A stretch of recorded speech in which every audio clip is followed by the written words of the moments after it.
The phone in her hand finally unlocks. Its familiar chime, a gunshot in the silence. Her voice cracks as she screams into it, a desperate, jagged plea to a stranger on the other end of the line. Few hours earlier, the kitchen is a symphony of noise, but it's a noise Maddie understands. It is the sound of control.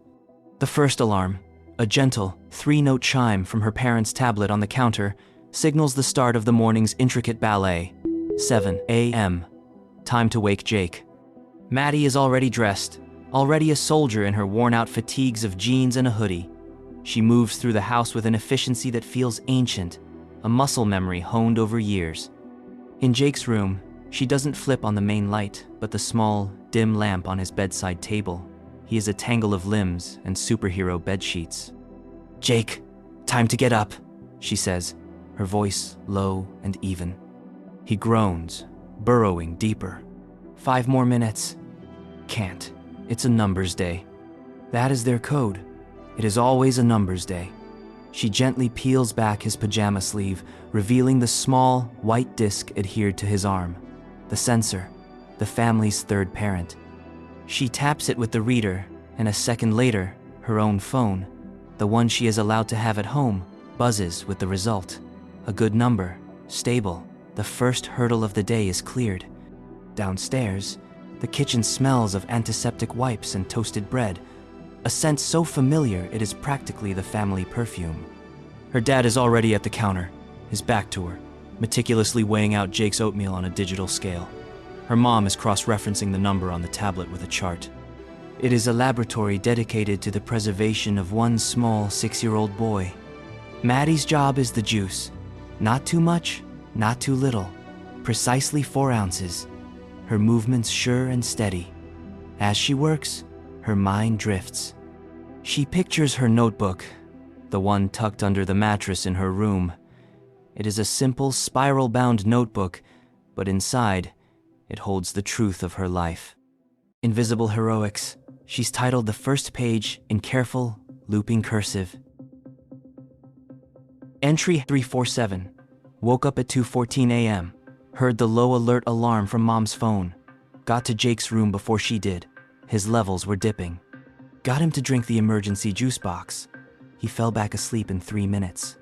Mom and Dad never even woke up. Entry 348. Convinced Jake to eat the grilled chicken instead of the pizza at the party. He cried.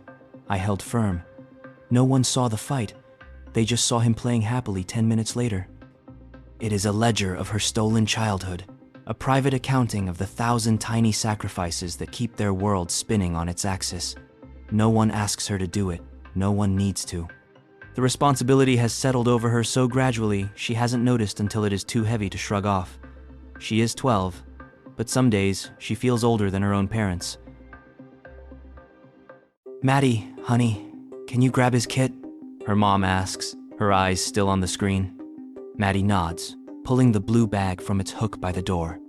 She unzips it, her fingers dancing through the contents in a familiar ritual. Test strips, lancets, glucose tabs, a glucagon pen for the ultimate emergency. Everything in its place, a place for everything.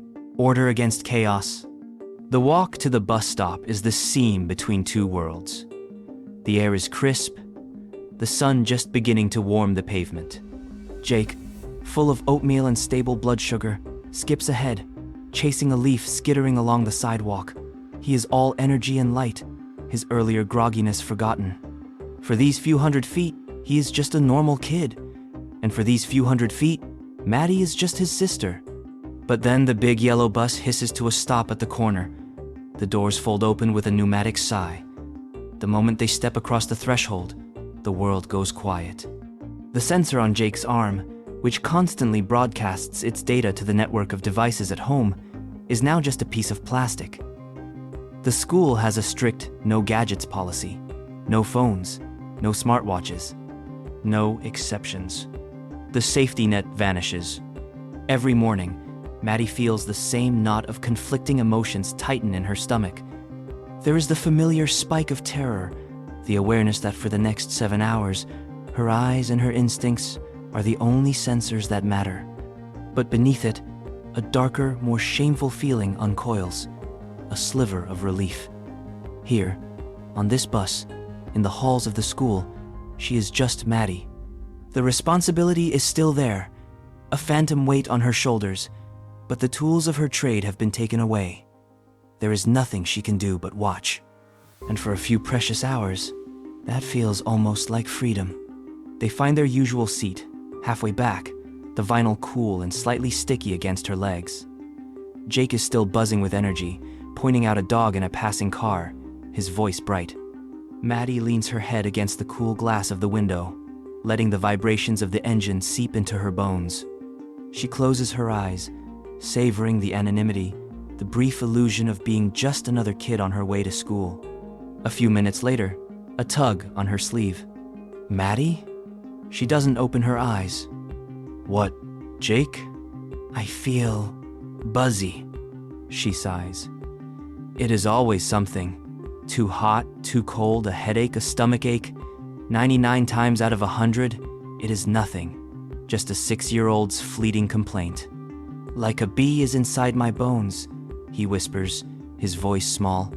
The description is so specific, so odd, that a flicker of genuine alarm goes off in her head, but it is immediately smothered by a wave of exhaustion and annoyance. Not now, please, not now. She has just disconnected. She has just started to feel the sweet, empty peace of not being on duty. To acknowledge his complaint is to plug back in, to let the worry start its frantic gnawing. She turns her head, but only to look out the window, pointedly away from him. She chooses to believe her own narrative. He is fine. He is always fine. He is just trying to get attention. You're fine, Jake, she says, her voice flat. Just drink some water. She hears the crinkle of his backpack as he presumably fumbles for his water bottle. She keeps her eyes fixed on the passing scenery, rows of houses, green lawns, the mundane beauty of a world that doesn't run on digital alerts and whispered fears. She doesn't look back at him. Out the window, the world slides by, blessedly normal, blessedly quiet, for now. The school day starts with a lie, and the lie feels like a victory. By the time the bus pulls up to Northwood Elementary, Jake has stopped talking about the buzzing in his bones. He's chattering about a new cartoon, his voice as bright and bouncy as the red ball on the end of his backpack zipper. Maddie feels a wave of relief so profound it's almost dizzying. It washes away the prickle of fear from the bus ride, replacing it with a smug sense of rightness. See? A voice in her head says, cool and certain, you were right, it was nothing. The school smells of floor polish and that faint dusty scent of 1,000 forgotten lunches. The jarring shriek of the first bell sends them scattering to their respective classrooms. Maddie's is on the second floor, Jake's on the first. As she watches him disappear into the sea of smaller kids, she feels the last of the phantom weight lift from her shoulders. For the next 3 hours, until recess, he is someone else's problem. The thought is so liberating it feels like a betrayal, and she shoves the guilt down before it can surface. The morning crawls by in a haze of long division and state capitals. Maddie's focus is sharp, her pencil scratching across the paper with satisfying precision. This is her world. A world of correct answers and clear rules. It's a relief from the murky, unpredictable landscape of her brother's health. During quiet reading, a disruption comes from the corner of her eye. It's not in her classroom, but she can see it through the large pane of glass in the connecting door to the adjacent first grade room. It's Jake. He's sitting at his little desk, and his copy of Frog and Toad slips from his grasp, clattering to the floor. He fumbles to pick it up, his movements slow and uncoordinated. A moment later, it happens again. The book falls, and this time, he just stares at it, his face a pale mask under the humming fluorescent lights. Annoyance, hot and sharp, lances through Maddie. He's doing it on purpose. He has to be, making a scene. She sees him raise his hand, sees his teacher, a young woman with a perpetually tired smile, lean down to listen. Then he's walking to the front of the room, to the water fountain. He drinks for a long, long time. Maddie turns back to her book, her jaw tight. Thirsty. Clumsy. It's a classic combination. A low-level alert she's been trained to recognize since she was 9. But here, in the sterile quiet of the school, it feels like a performance. An act designed to pull her back into the vortex of worry she'd just escaped. She forces herself to read the same sentence 3 times, the words blurring into meaningless shapes. He's fine, she tells herself, the thought a shield. He's just restless. He can wait for the fountain like everyone else. Recess is chaos. The playground is a screaming, swirling mass of brightly colored jackets and boundless energy. Maddie scans the crowd, a familiar habit, and finds Jake immediately. He's not running. He's sitting on the edge of the sandbox, his shoulders slumped, listlessly pushing a small plastic shovel into the sand. His face has that same unnerving pallor she saw through the classroom window. A boy from his class, Leo, runs up to him. "Jake, want to play tag?" Jake shakes his head, not looking up. "What's wrong with you?" Leo asks, his voice laced with the innocent cruelty of a 6-year-old. Before Jake can answer, Maddie is there. She doesn't remember crossing the 20 yards of wood chips that separated them. "He's just tired," she snaps, her voice sharper than she intends. Leo shrugs and runs off, swallowed by the game. Maddie stands over her brother, a hot flush of anger creeping up her neck. Anger at Leo for noticing, anger at Jake for being noticeable, for being different. "Why aren't you playing?" she asks, her arms crossed. "Don't feel good," he mumbles to the sand. "You felt fine this morning," she counters, the accusation clear in her tone. He looks up at her then, and his eyes are glassy. "I'm tired, Maddie, and my mouth is all dry, like cotton." The words are a direct hit. Dry mouth, lethargy. The checklist in her head is lighting up, red warning after red warning, but admitting that would mean admitting she was wrong on the bus. It would mean the fear was real. It would mean her moment of freedom was a dangerous illusion, so she doubles down. "You're just being dramatic. Go get a drink and run around. You'll feel better." She turns and walks away before he can protest, her heart hammering against her ribs. She doesn't look back to see if he follows her advice. She's leaning against the brick wall of the gym, trying to will her pulse to slow down, when a calm voice cuts through the noise. "Maddie? It's Miss Parker, the school nurse." She's not in her usual scrubs, but a simple dress, and she holds a clipboard. Her eyes, however, are just as perceptive as they are in her office. They seem to see more than Maddie is comfortable with. "Hi, Miss Parker. I noticed Jake seemed a little off today," she says, her tone gentle, not accusatory. She gestures vaguely towards the sandbox. "Is everything all right?" The question feels like a trap. Miss Parker is an authority figure, but she's also part of the system that renders them helpless. Admitting anything to her feels like a surrender. Maddie's defensiveness spikes, forming a hard, protective shell around her fear. "He's fine," she says, the words clipped and overly confident. "Just tired. He didn't sleep well." The lie comes easily, a well-practiced line. Miss Parker's gaze lingers on her for a moment too long. She knows. A part of Maddie screams for her to know, to see, to take over. But the bigger, more stubborn part, the part that wants to be a normal kid, refuses to yield. "All right," Miss Parker says slowly, making a small, non-committal note on her clipboard. "Well, you know where my office is if anything changes." Maddie just nods, watching her walk away. The conversation is over.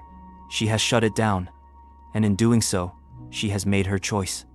Her denial is no longer a passive hope. It's a conscious, defiant act. The walk home should be a march of shame, but it becomes a victory lap. Jake, who had been quiet and sullen for the last hour of school, suddenly perks up.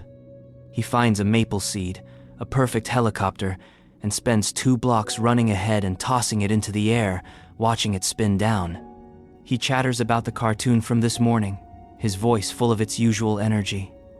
The paleness is gone, replaced by a healthy, wind-flushed pink. Maddie watches him, and the knot of terror in her chest finally, blessedly, dissolves. A profound, validating relief floods through her. This is it. This is the proof. He was just tired. He was being dramatic. She was right all along. Everyone else, her parents with their charts, Miss Parker with her concerned eyes, they were the ones who overreacted. She was the only one who saw clearly. Her resolve to trust her own judgment over a 6-year-old's fleeting complaints hardens into something unbreakable. That night, the house is quiet. The symphony of alerts and alarms is silent. Maddie has finished her homework, has logged her own invisible heroics in her notebook entry #349, stayed calm when Jake was faking at recess, didn't overreact. He was fine 2 hours later, and is ready for sleep. She stands in the doorway of their shared bedroom, her hand on the light switch. Jake is a small lump under his superhero covers. She's about to flick the switch when his voice, small and clear in the darkness, stops her. "Maddie?" She sighs, her hand dropping from the switch. "Yeah, Jake." "The bee in my bones was back today." He says it so simply. Not as a complaint, not as a plea for help, just a statement of fact, offered up into the quiet room. It was buzzing really loud during story time. Maddie doesn't move. She stands frozen in the doorway, her fingers numb. The house is utterly silent, but in her ears, a roar is building. The lie she's been telling herself all day, the beautiful, comforting lie, shatters into a million pieces. And in its place, a sharp, cold spike of terror takes root, its icy tendrils wrapping around her heart. The bee is back, and tomorrow is another day without a censor. The bus ride home is a coffin on wheels. The low, vibrating rumble of the engine seems to travel up through Maddie's shoes, through her bones, a mechanical echo of the buzzing Jake had described. The air is thick with the unspoken dread from the night before. His words, "The bee in my bones was back," hang between them, more real than the stale smell of gasoline and bubblegum. Maddie stares out the window, pretending to be fascinated by the blur of houses and trees.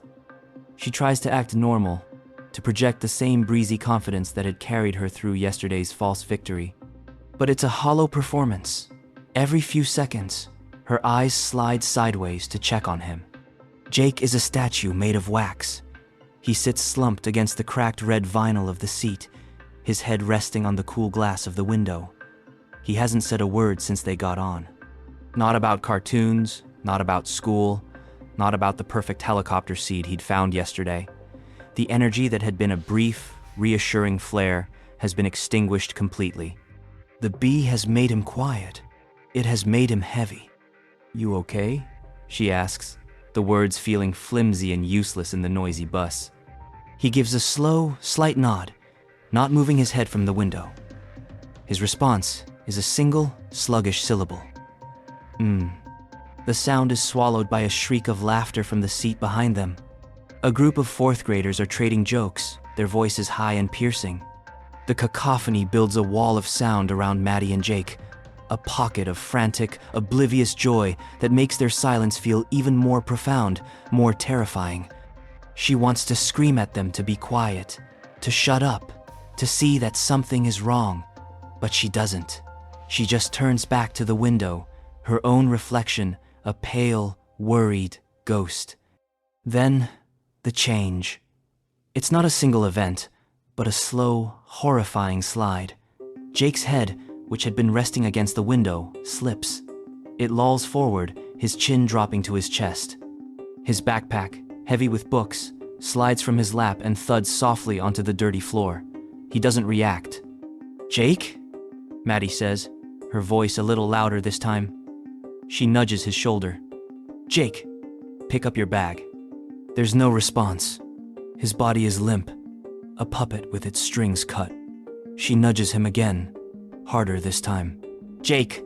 He slumps further, leaning into her, his weight unnervingly solid. She pushes him back upright, and his head rolls back against the seat. His eyes are half open, but they're vacant, staring at nothing. His skin, which had been pale before, now has a grayish, clammy sheen under the bus's dim interior lights. His breathing is a shallow, almost invisible flutter in his chest. The clinical checklist in her head, the one she's been trying to suppress for days, isn't just lighting up anymore. It's screaming, unresponsive, pale, clammy skin, shallow breathing. The words are stark, stripped of all emotion, a death sentence in 3 data points. And in that instant, the fragile fortress of resentment she'd so carefully constructed turns to dust. The denial, the annoyance, the stubborn need to be right, it all evaporates. It's replaced by a tidal wave of pure, cold terror that washes away everything else. This isn't drama. This isn't an exaggeration. This is real. And her silence, her willful ignorance, is the weapon that has brought them here. The bee wasn't a joke, it was a warning, and she hadn't listened. A frantic surge of adrenaline hits her, sharp and electric. Her hands, clumsy with panic, dive into her backpack, past her neat folders and her stupid notebook of invisible heroics. Her fingers close around the cold, smooth plastic of the emergency phone, the one she's supposed to use only if a building is on fire or there's a man with a gun. Her hands tremble so violently she can barely grip it. She flips it open, her thumb mashing the buttons. 911. The numbers glow on the tiny screen. She presses send and lifts the phone to her ear, her heart hammering a frantic, deafening rhythm against her ribs. 911. What's your emergency? The voice is calm, distant. My brother, Maddie chokes out, the words tearing from her throat in a ragged sob. We're on the school bus. He won't wake up. He won't wake up. The bus driver must have heard, or maybe someone else did. The bus gives a lurch, pulling over to the side of the road with a hiss of air brakes. The laughter from the back of the bus finally dies down, replaced by confused murmurs. The doors swing open, and the first person to climb the steps is Miss Parker, the school nurse, who was on bus duty today. Her face is a mask of calm concern. She takes in the scene in a single, sweeping glance. Maddie with the forbidden phone pressed to her ear, Jake slumped and lifeless in the seat. Maddie, what's happening? Just as she asks, the wail of a siren cuts through the afternoon air, growing closer with terrifying speed. Paramedics, they're here. Miss Parker is already moving. Her hand goes gently to Jake's neck as she speaks to the 911 operator through Maddie's phone, her voice low and steady. 2 paramedics in dark blue uniforms storm the bus, their movements efficient and urgent. They carry bags and a folded stretcher. The sharp, antiseptic smell of their equipment cuts through the stale air. They surround Jake, and Maddie is pushed aside. She stumbles into the aisle, her legs shaking. And as she watches them work on her brother, strapping an oxygen mask to his pale face, the dam inside her breaks. She collapses against Miss Parker, the sobs coming in huge, shuddering waves that rack her entire body. The words pour out of her, a raw, jumbled confession of everything she's been holding inside. I didn't listen. She weeps, her face buried in Miss Parker's dress. He told me. He kept telling me he felt bad, and I told him he was being dramatic. I was so angry at him. I just wanted him to be normal. I let this happen. Miss Parker doesn't say anything for a moment. She just holds her. Then, she puts a firm, grounding hand on Maddie's shoulder. Her touch is an anchor in the swirling chaos. When she speaks, her voice is clear and steady, cutting through Maddie's panicked sobs. You called for help, Maddie, she says, her voice leaving no room for argument. You did the right thing. She takes the phone from Maddie's nerveless fingers, handles the call, directs the driver. She takes over, and in doing so, she gives Maddie a strange, painful gift. For the first time in years, Maddie isn't the caregiver. She isn't the second parent. She's just a sister, terrified for her brother. She watches as they lift Jake, so small and still on the stretcher, and carry him off the bus into the waiting ambulance. The ambulance doors slam shut, and its siren wails, fading into the afternoon traffic. Maddie is left standing on the pavement beside Miss Parker, the sudden, profound silence on the bus more deafening than all the noise that came before.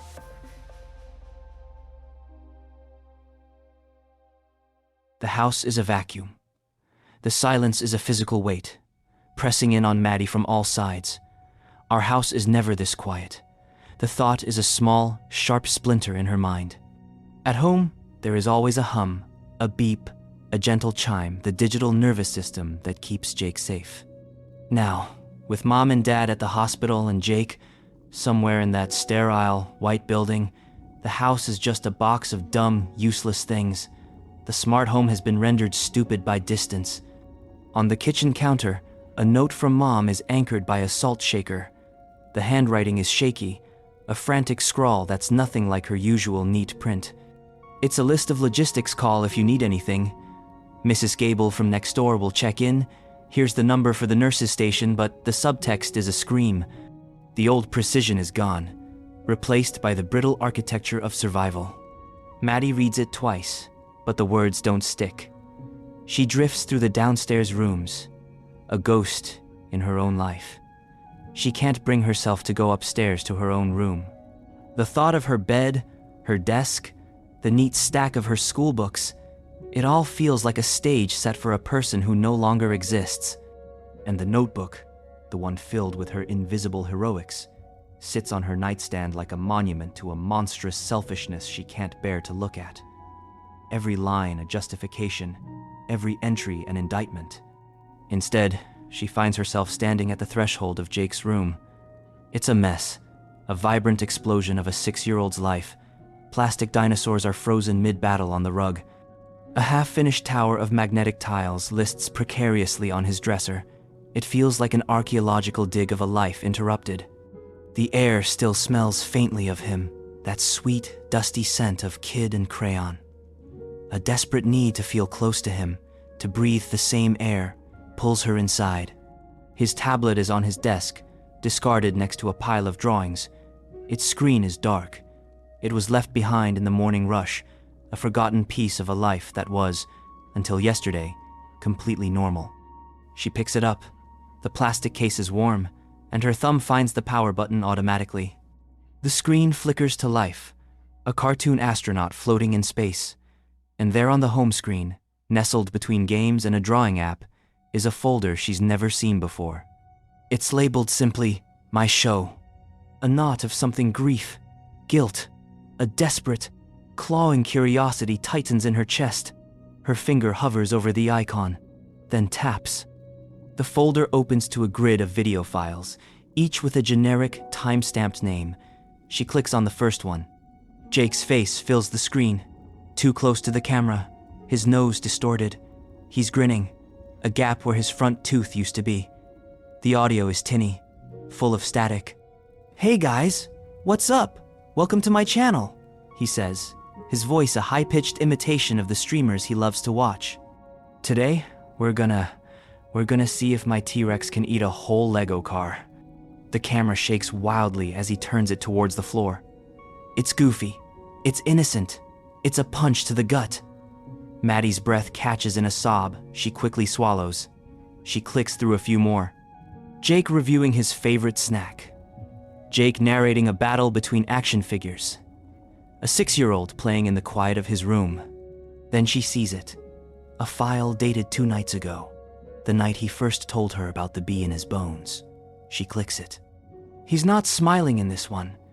He's sitting on his bed, the camera propped on a pillow, framing him in a serious close-up. He looks small and tired. "Hey guys," he starts, his voice barely a whisper. "I don't feel so good today. The bee was back. In my bones." He looks down at his hands, twisting them in his lap. "I told Maddie. She was busy." Maddie's heart stops. The air in her lungs turns to ice. "It's okay," Jake says quickly, looking back at the camera, his eyes wide and earnest, as if he's defending her to an unseen audience. "Maddie's just tired. She works so hard. She has to do her homework and she helps me all the time. She's my hero." The word hangs in the air, a brand on Maddie's soul. Hero. "She gets sad, I think," he continues, his voice soft with a devastating 6-year-old wisdom. "I don't like it when she's sad. I don't want to bother her. The bee is my secret, I guess." so she doesn't have to worry. The video ends, the screen goes black, but his voice, his words, they're seared into her brain. The careful ledger of her own suffering, her documented heroics, her righteous anger, it all turns to ash. It's nothing, less than nothing. All this time she had been tallying her sacrifices, while he had been quietly, profoundly, trying to sacrifice for her. The weight of her guilt doesn't just crush her, it transforms. It melts away into a desperate, aching love so fierce it feels like it could split her in two. She has to see him. Not later, not tomorrow, now. The thought is a physical command. She drops the tablet on the bed and bolts. She flies down the stairs, not bothering with her shoes, not bothering to lock the door. She hits the cold evening air and just runs. The run is a purge. Each ragged, burning breath is an apology. Each slap of her bare feet on the pavement is a penance. The sharp, cold air fills her lungs, a clean pain that scours her from the inside out. She runs past familiar houses, past streetlights that cast long, distorted shadows. She is a raw nerve of desperation, a frantic race toward a connection she is terrified she has already lost forever. She doesn't stop until the stark, illuminated sign of the hospital looms ahead. She bursts through the automatic doors, breathless and wild-eyed, into a world of sterile quiet. The antiseptic smell, the hushed voices, the squeak of rubber-soled shoes on linoleum. It's the polar opposite of the chaos on the bus. She finds the room number from her mom's note scrawled on her palm, down a long, pale green corridor. Room 312. Her parents are standing just outside the door, their faces hollowed out with exhaustion. They look like pale, blurry copies of themselves. They see her wild hair, her bare feet, her heaving chest, and a universe of understanding passes between them. They don't speak. They don't try to stop her. They simply step aside. She pushes the door open and steps inside. The room is dim. The only sound is the soft, steady, rhythmic beep of a single monitor.